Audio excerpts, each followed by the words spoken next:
बचपन से ही कफन चोरों के किस्से कहानियां सुनते आए हैं। भाई पुराने जमाने में जब कोई मैयत कब्रिस्तान में दफनाई जाती थी तो रात के अंधेरे में कफन चोर कब्र खोदकर उस मैयत का नया कफन निकाल लेते थे और बाजार में बेच देते थे।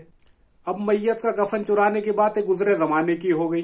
पुराने जमाने में जितने भी कफन चोर थे सब मर खप गए और मिट्टी में मिल गए, लेकिन उनकी औलादें आज भी बाकी हैं। कफन चोरों की औलादों ने धंधा तो पुश्तैनी रखा है, बस तरीका बदल लिया है।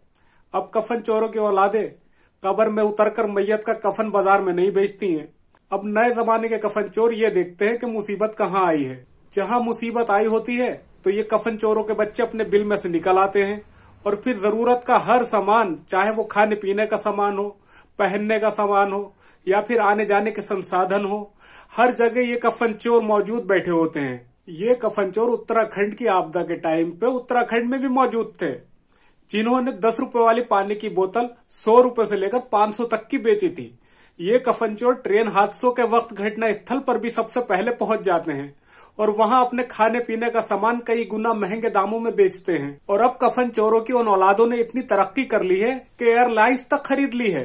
यूक्रेन और रूस के बीच छिड़ी हुई जंग की वजह से लाखों स्टूडेंट और आम नागरिक यूक्रेन में फंसे हुए हैं, जो वतन वापस लौटना चाहते हैं। लेकिन ये कफन चोर एयरलाइंस के मालिक ने मौके का फायदा उठाकर किराया 10-10 गुना बढ़ा दिया है।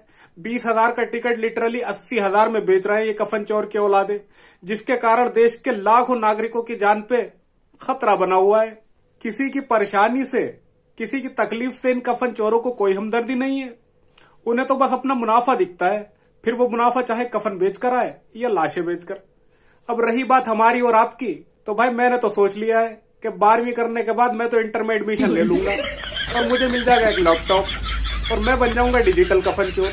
फिर मैं कफन चुराया करूंगा डिजिटली हैक कर करके। तुम अपना देख लो, मेरी मानो तो तुम भी 12 करके इंटर में एडमिशन ले लो। हाँ, सही कह रही हूँ मैं।